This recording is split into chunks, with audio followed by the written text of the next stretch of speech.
겠습니다. 하나님 아버지, 오늘도 하나님의 은혜 가운데 우리가 예배를 드립니다.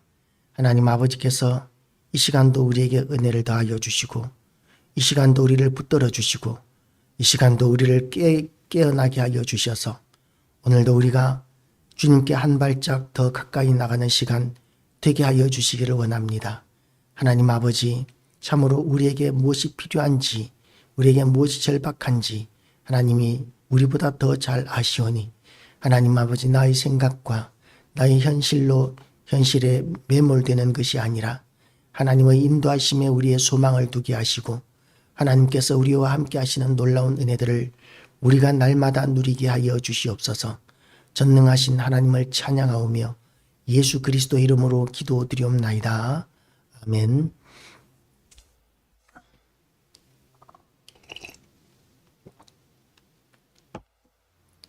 할렐루야. 하나님의 은혜가 날마다 우리와 함께 하시기를 주님의 이름으로 축복합니다. 사마리아 여인과의 대화입니다. 우리가 설교도 참 많이 듣고 많이 다루는 본문이기도 합니다. 그렇지만 귀한 본문일수록 우리가 이렇게 반복하면서 하나님의 진리의 말씀을 더 깊이 깨닫는 것도 참 중요한 일이라고 할 수 있을 것입니다. 예수님께서 우물가의 여인, 사마리아의 우물가의 여인에게 찾아가셨습니다. 예수님께서 예루살렘으로 가실 때에 또는 유대인들이 예루살렘에서 갈릴리로 갈 때에 피해가는, 유대인들이 일반적으로 피해 다니는 땅이 있는데 그 땅이 어디냐면 사마리아입니다. 직선으로 갈릴리에서 예루살렘까지 직선으로 가면 사마리아를 통과하게 되는데 그 길이 가장 빠른 길이기는 하지만 그곳은 사마리아인들이 살고 있기 때문에 유대인들은 가지 않는 곳입니다. 왜냐하면 사마리아인들은 아수르에 의해서 북왕국 이스라엘이 멸망했을 때 그때 온갖 이방 민족들이 들어와서 혼혈된 지역이기 때문입니다. 그래서 그런 혼혈된 지역은 유대인들의 생각에는 이방인으로 여겼고, 이방인들의 개념에서 유대인들의 개념에서 이방인들은 짐승과 같은 존재로 여겨졌었고 원수와 같이 여겼었습니다. 원수와 같이 여길 만한 여러 가지 사건들도 반복적으로 있어 왔었기 때문에 유대인들과 사마리아인들 간의 감정의 골은 아주 깊게 배어 있었다고 볼 수 있습니다. 그래서 가능하면 유대인들은 예루살렘으로 올 일이 있어도 사마리아만큼은 피해서 돌아왔었습니다. 그러니까 갈릴리 사람들은 요단강을 건너서 그렇게 쭉 내려오다가 그리고 이제 예루살렘 여리고쯤에서는 강을 다시 건너서 예루살렘으로 올라가는 그런 코스를 많이 사용을 했었던 것이죠. 불편하기 짝이 없고 시간이 오래 걸리지만 그럼에도 불구하고 사마리아를 통과하지 않아야 한다는 생각 때문에, 가고 싶지 않은 곳이기 때문에 그런 불편함을 감수하는 그런 것이 일반적이었습니다. 그런데도 예수님께서는 그런 일반적인 관례와 생각들, 선입관들을 다 내려놓으시고 사마리아를 통해서 지금 다니고 계십니다. 예수님께서 이제 사마리아로 유대를 떠나서 갈릴리로 가실 때에 사마리아를 통해 가시다가 사마리아 우물가에서 한 여자를 만나게 됩니다. 한 여자를 만나서 그 여인에게 물을 좀 달라고 이야기합니다. 그랬더니 그 사마리아 여자가 유대인인 당신이 어찌하여 나에게 물을 달라 합니까? 라고 이렇게 묻습니다. 사마리아인들이 주는 물도 마시지 않을 만큼 유대인들은 사마리아인을 싫어했었고, 그렇기 때문에 사마리아 여인인 이 여자도 유대인에게 물을 주고 싶은 마음은 별로 없었던 것 같습니다. 그런데 이 여인에게 예수님께서 내게 물을 달라 하는, 내가 만일 하나님의 선물과 또 내게 물 좀 달라 하는 이가 누구인 줄 알았더라면 내가 그에게 구하였을 것이요 그가 생수를 내게 주었을 것이라 고 이렇게 이야기합니다. 그러니까 우물가에서 예수님께는 그릇도 없습니다. 이 여인에게만 물기를 그릇도 있고 또 두레박도 있는 것 같습니다. 그런데 예수님께서는 물기를 그릇도 없고 두레박도 없는데, 그런데 내가 너에게 영원토록 마르지 않는 생수를 주겠다고 이렇게 이야기합니다. 그러니까 이 여인은 예수님께 만약에 당신이 이 우물은 야곱이 우리에게 주셨고 또 여기서 자기와 자기 아들들과 짐승들이 다 마셨는데 당신이 야곱보다 더 큽니까? 라고 이렇게 질문을 하고 예수님께서는 이제 영원한 생수에 대한 말씀을 하십니다. 그러니까 그 영원한 생수, 마르지 않는 샘물에 대한 이야기를 하니까 여자가 이르되 그런즉 그런 물을 내게 주사 목마르지도 않고 또 여기 물길으로 오지도 않게 하옵소서라고 이렇게 이야기를 하는 것이죠. 영원토록 나에게서 솟아나는 그런 영생하는 물을 한번 마시면 계속해서 속에서 영원토록 샘솟는 물이라면 그러면 영원히 목마르지 않고 영원히 이렇게 불편하지도 않을 그런 물인 것이죠. 유대인들에게 있어서 또 사마리아인들에게 있어서 아니 중동 지역 사람들에게 있어서 우물은 정말 중요합니다. 물이 귀한 지역에서 그곳에서는 전 재산을 걸고 우물을 팝니다. 그래서 전 재산을 들여서 우물을 파서 물이 나오면 대박이 터지는 것이고 부자가 되는 것이고 물이 나오지 않으면 쫄딱 망하는 것입니다. 그런 지역에서 영원토록 솟아나는 생수가 있다. 한번 마시면 목마르지도 않고 그 물이 영원토록 속에서 솟아나는 샘물이 된다고 하는 이야기는 얼마나 놀라운 이야기고 또한 얼마나 이 황당한 이야기가 되겠습니까? 그 이야기를 이 여인이 어떻게 믿을 수가 있었겠습니까? 그러니까 그런 물 나에게 준다고 그랬으니까 줘봐라고 이렇게 이야기하는 것이죠. 당신이 줄 수 있다고 이야기했으니까 구하면 줄 수 있다고 줄 것이라고 이야기했으니까 그 생수 나에게 주십시오라고 이렇게 이야기합니다. 그런데 예수님께서 뭐라고 말씀하셨습니까? 10절 말씀을 보면 내가 만일 하나님의 선물과 또 내게 물 달라 하는 그이가 누구인 줄 알았더라면 이라는 단서가 붙었던 것이죠. 이 여인은 예수님께 그런 예수님의 단서조항, 하나님의 선물과 또한 예수님이 누구인지 알지 못하지만 그렇지만 예수님께 물 달라고 하는 것이죠. 그것은 순서가 잘못된 것입니다. 우리는 예수님을 알아야 합니다.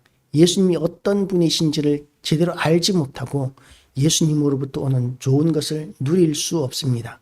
많은 그런 이단 종파들이 예수님이 어떤 분이신지에 대해서 제대로 알지 못함으로 말미암아 이단의 길로 빠져들게 되었습니다.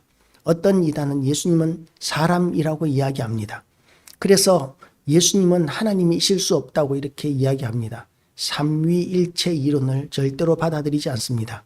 그러나 요한복음에서는 태초에 말씀이 계시니라 이 말씀이 하나님과 함께 계셨으니 이 말씀이 곧 하나님이시니라고 이야기하면서 예수님이 하나님이시라고 분명하게 이야기하고 있습니다. 그래서 이 여인이나 또는 이 땅의 모든 이단들이 예수님에 대해서 제대로 알지 못하기에 예수님을 믿는다고 이야기하면서도 구원을 받지 못하는 것입니다. 예수님을 믿는다고 입으로 고백하는 정도로는 안 됩니다. 예수님이 천하 인간의 구원 얻을 만한 유일한 이름이시라는 모든 사람이 구원을 얻을 수 있는 유일한 이름이라는 것을 우리가 알아야 하는 것이죠. 내가 곧 길이요 진리요 생명이니 나로 말미암지 않고는 아버지께로 올 자가 없느니라고 예수님께서 분명히 말씀하셨는데 그런데 그 말씀을 믿지 않으면서 우리가 구원을 얻을 수는 없습니다. 예수님만이 우리의 구원의 유일한 길입니다. 하나님께 이를 수 있는 유일한 길입니다. 그것을 알고 나면 우리는 예수님으로 말미암아 영생하도록 솟아나는 샘물을 얻을 수 있게 되는 것이죠. 순서가 그렇게 되는 것입니다. 그러니까 이 여인이 물을 달라고 할 때에 예수님께서는 대화의 화제를 바꿉니다. 이르시되 가서 내 남편을 불러오라. 갑자기 이야기가 바뀝니다. 그러니까 이 여인이 생각하는 생수와 예수님께서 주고자 하시는 생수는 본질적으로 다른 것이었습니다. 이 땅에서의 물도 물론 우리에게는 필요합니다. 우리는 물을 마셔야 합니다. 목마르면 마셔야 하고 물을 많이 마시는 것이 건강에 참 좋다고들 이야기합니다. 그런데 그 물을 열심히 잘 마시면 우리가 건강하게 오래 살 수는 있지만 결국은 그 물 먹다가 결국은 죽습니다. 한번 죽는 것은 사람에게 정하신 것이요. 그 후에는 심판이 있는데, 그런데 그 물을 이 땅의 생수들은 마셔서 건강하게 오랫동안 잘 살 수 있을지는 몰라도, 그러나 그 결국 한번 죽는 것은 사람에게 정하신 그 질서대로, 시간표대로 죽음을 향해서 날마다 달려가게 되어 있고, 죽고 나서는 하나님의 심판을 받게 된다는, 그것은 벗어날 수가 없는 것이죠. 그런데 예수님께서 주시는 생수는 어떤 생수냐 하면 영생을 주시는 생수입니다. 우리는 하나님께서 천지 만물을 창조하실 때 흙으로 만들어졌습니다. 그런데 그 코에다가 하나님께서는 생기를 불어넣으셨는데, 그 생기는 하나님으로부터 나온 것입니다. 하나님은 영원한 분이시고 하나님의 영원한 생기가 우리에게 들어와서 우리가 생명이 되었기 때문에 우리는 원래 영생하는 것이 맞습니다. 영원하신 하나님이 우리에게 들어왔기 때문입니다. 그런데 또 불구하고 우리가 죽는 이유가 무엇이냐면 하나님과 단절되기 때문에 죽는 것입니다. 우리는 하나님으로 말미암아 단절되어서 잃어버린 영생을 예수 그리스도로 말미암아 회복되는 그런 놀라운 은혜를 누리게 된 것입니다. 그런데 이 여인에게 필요한 것은, 이 여인이 원하는 것은 오로지 이 뜨거운 대낮에 사람들이 낮잠 자는 시간에 이 사람들을 피해서 물기르러 오는 이런 수고를 피하고 싶은 마음뿐이었던 것이죠. 우리는 무엇을 원합니까? 사람들에게 기죽지 않을 만큼의 그런 사회적 지위와 돈과 출세를 원하지 않습니까? 성공을 원하지 않습니까? 어느 정도 최소한 얼굴을 내비칠 수 있는 그런 최소한의 성공을 우리는 원하지 않습니까? 아니, 그런 최소한의 성공을 성취한 사람들은 또 어떻습니까? 더 높은 자리로 더 큰 성공을 원하지 않습니까? 그것이 인지상정이죠. 돈을 번 사람은 더 많이 벌고 싶은 마음을 가지는 것, 이것이 일반적입니다. 그래서 우리는 이런 더 높아지고 더 부유해지고자 하는 그런 마음들을 우리는 내려놓을 필요가 있습니다. 여자가 이르되 주여 하면서 여자는 원하는 것은 우리에게 필요한, 육신에 필요한 물을 원했지만 예수님께서 주실 수 있는 영생을 여자는 그것이 얼마나 가치 있는 일이고 귀한 것인지를 몰랐기 때문에 예수님께서는 화제를 바꾸어서 네 남편을 데려오라고 이렇게 불러오라고 말씀하십니다. 그러니까 이 여자는 나는 남편이 없나이다 라고 이렇게 이야기합니다. 남편이 없나이다. 이 말은 진실일 수 있습니다. 진정한 남편이 없을 수 있는 것이죠. 예수님께서는 이렇게 대답합니다. 내가 남편이 없다 하는 말이 옳도다. 너에게 남편 5이 있었고 지금 있는 자도 내 남편이 아니니 내 말이 참되도다. 그러니까 지금 6명째 지금 남자가 거쳐가고 있는 것이죠. 이 여자에게. 이스라엘 사람들에게, 그 당시 팔레스타인 사람들에게 이것은 지극히 부끄러운 현상입니다. 부끄러운 일입니다. 자칫하면 돌 맞아 죽을 수 있는 상황입니다. 가늠한 여자, 음란한 여자로 찍혀서 어떤 봉변을 당해도 할 말이 없는 그런 상황이 이 여자의 상황입니다. 그러니까 이 여자가 이제 예수님께서 자기의 모든 상황을 첫눈에 딱 알아본 그것에 놀라서 여자가 이르되 주여 내가 보니 선지자로소이다 라고 이렇게 이야기합니다. 선지자, 우리는 예수님을 어떻게 여깁니까? 선지자로 여기십니까? 예수님은 물론 선지자이십니다. 선지자이기만 하신 것이 아니라 왕이십니다. 그리고 우리를 위한 유일한 대제사장이십니다. 그것이 그리스도의 뜻입니다. 예수님은 그리스도, 우리의 유일한 구원자, 영원한 그리스도이십니다. 그러니까 영원한 선지자시고 영원한 왕이시고 영원한 제사장이십니다. 이 여자는 그래서 예수님이 선지자인 줄 알고 예수님에 대해서 질문을 합니다. 신앙적인 여태까지 가지고 있던 의문을 질문합니다. 우리 조상들은 이 산에서 예배하였는데 당신들의 말은 예배할 곳이 예루살렘에 있다 하더이다. 그러니까 이 산은 어디입니까? 사마리아 산이죠. 이 사마리아 북왕국 이스라엘이 건국했을 때에 여로보암이 제일 먼저 한 것이 사마리아 산에 우상을 만드는 것이었습니다. 그 우상을 만들어 놓고 거기에다가 여호와 하나님이라는 이름을 붙이고 그리고 제사를 드리기 시작한 것이 아마도 예수님 당시까지도 계속해서 이어져 내려온 것 같습니다. 그러니까 여자가 이르되 주여 우리 조상들은 이 산에서 예배하였는데 당신들의 말은 예배할 곳이 예루살렘에 있다 하더이다 라고 이렇게 이야기하고 있는 것이죠.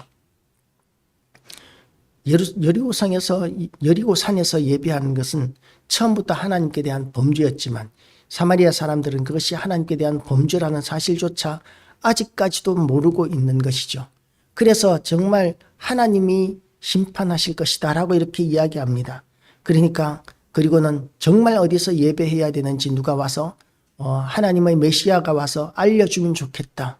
이 사람은 이 말하고 저 사람은 저 말하니까 도무지 알 수가 없다고 이렇게 힘들어하는 것이죠. 그러니까 예수님께서는 이렇게 이야기하십니다.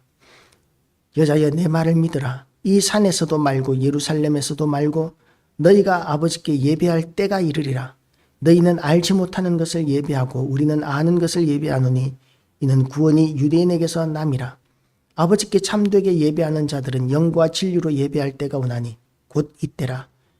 아버지께서는 자기에게 이렇게 예배하는 자들을 찾으시느니라. 이렇게 이제는 뭡니까? 예배를 하는데 예루살렘에서 할 것이냐 사마리아 산에서 할 것이냐가 중요한 것이 아닙니다. 이제는 하나님 아버지께 예배하는 예배의 대상이 누구냐가 중요하죠. 예루살렘이나 사마리아나 다 중요한 것은 누구에게 예배하느냐가 중요한 것입니다. 우리는 하나님 아버지께 예배합니다. 그리고 또한 하나님 아버지께서는 유대인의 혈통을 통해서 예수 그리스도를 나게 하셨습니다. 그 예수 그리스도로 말미암아 이제 참된 예배를 할 수 있는 때가 오게 되었습니다. 그때가 바로 예수 그리스도께서 오신 그때부터 시작되었고 지금도 계속되고 있는 것입니다. 아버지께 참되게 예배하는 자들은 영과 진리로 예배할 때가 오느니 곧 이때라. 지금부터라는 것이죠. 그리고 하나님께서도 그렇게 예배하는 자들, 하나님께 예배하는 자들을 찾으십니다. 예루살렘에서 예배하는 자들을 찾으시는 것도 아니고 사마리아 산에서 예배하는 자들을 찾는 것도 아닙니다. 하나님께서는 하나님께 예배하는 자들을 찾으십니다. 그러면 어떻게 예배할 것인가에 대한 이야기도 이어서 나옵니다. 하나님은 영이시니 예배하는 자가 영과 진리로 예배할지니라. 하나님은 영이시기에 형상이 없으십니다. 하나님은 형상이 없으신데 그런데 어떤 사람들은 하나님을 송아지 형상으로 만들어 놓고 어떤 사람은 사람의 형상으로 만들어 놓고 그렇게 하나님의 형상을 만들어 놓고 예배를 드리기도 합니다. 그런데 그것은 하나님께 대한 신성모독이라고 우리가 십계명에서 보고 있습니다. 어떤 형상이든지 하늘에 있는 것이나 땅에 있는 것이나 땅 어떤 것으로도 하나님의 형상 우상을 만들지 말라고 이렇게 말씀하셨는데 그런데 어떤 형상으로든지 만들어 놓고 하나님이라고 이름을 붙일지라도 하나님께 대한 신성모독이 되는 것이죠. 그리고 하나님께 예배하는 자들은 하나님께 신령과 진정으로 예배할지니라. 오늘 본문에서는 영과 진리로 예배할지니라고 이렇게 이야기합니다. 이 영과 어떤 성경에서는 The Spirit이라고 이렇게 붙여놨습니다. The Spirit. 그것은 성령을 의미하는 것이죠. 우리는 성령으로 말미암지 않고서는 온전한 예배를 하나님 앞에 올려드릴 수 없습니다. 성령의 임재가 있는 예배여야 합니다. 예배는 하나님이 기뻐하시는 예배가 되기 위하여 온전한 예배가 되기 위하여는 성령과 함께하는 예배가 되어야 합니다. 두 번째는 진리로 예배하여야 합니다. 진리의 말씀이 선포되어져야 합니다. 진리의 말씀이 아닌 진리의 말씀을 왜곡하는 그 어떤 예배도 하나님께서는 용납하지 않으십니다. 진리의 말씀을 하나님께서는 우리에게 주셨습니다. 그래서 예배 때마다 제일 먼저 예배의 시간에 우리가 구해야 하는 것은 하나님의 임재, 성령의 임재를 우리는 하나님 앞에 언제나 구해야 하는 것이죠. 여자가 이르되 메시아 곧 그리스도라 하는 이가 오실 줄을 내가 아노니 그가 오시면 모든 것을 우리에게 알려주시리라. 그러나 예수님께서 이미 오셨습니다. 또 다른 메시아를 기다리는 사람들이 있습니다. 유대인들은 아직까지도 메시아를 기다립니다. 그리고 어떤 이단들은 제7일 안식교 같은 경우에는 예수님께서 이미 재림하셨다고도 이렇게 주장을 합니다. 그리고 지금은 조사심판 기간이라고도 이야기합니다. 정말 말도 안 되는 이야기지만 얼마나 많은 사람들이 거기에 속아 넘어가고 있는지 모릅니다. 예수님으로 말미암아 우리는 예수님께서는 이미 오셨고 예수님으로 말미암아 우리는 영생을 얻었고 하나님 앞에 영과 진리로 예배할 수 있는 그런 은혜를 얻었습니다. 우리가 예루살렘에서만 예배해야 된다면 그러면 얼마나 힘들겠습니까? 예루살렘 한번 가는데 몇백만 원의 비행기 싹스를 들여서 이렇게 예배드리러 갔다 와야 한다면 과연 전 세계에서 그렇게 하나님께 예배드릴 수 있는 사람이 몇이나 되겠습니까? 그런데 하나님께서는 장소가 중요한 것이 아니라 하나님께 직접 예배드릴 수 있는 때를 열어주셨습니다.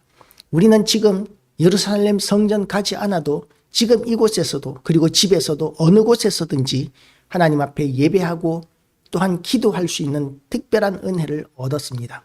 우리는 그 은혜가 얼마나 큰 것인지를 인식하고 그리고 그 은혜에 합당하게 예배를 사모하고 예배의 사람으로 거듭나는 그런 모든 교회와 성도들이 되어서 하나님의 은혜를 누리는 영원토록 솟아나는 생수의 기쁨을 우리가 누리는 은혜가 있기를 주님의 이름으로 축복합니다.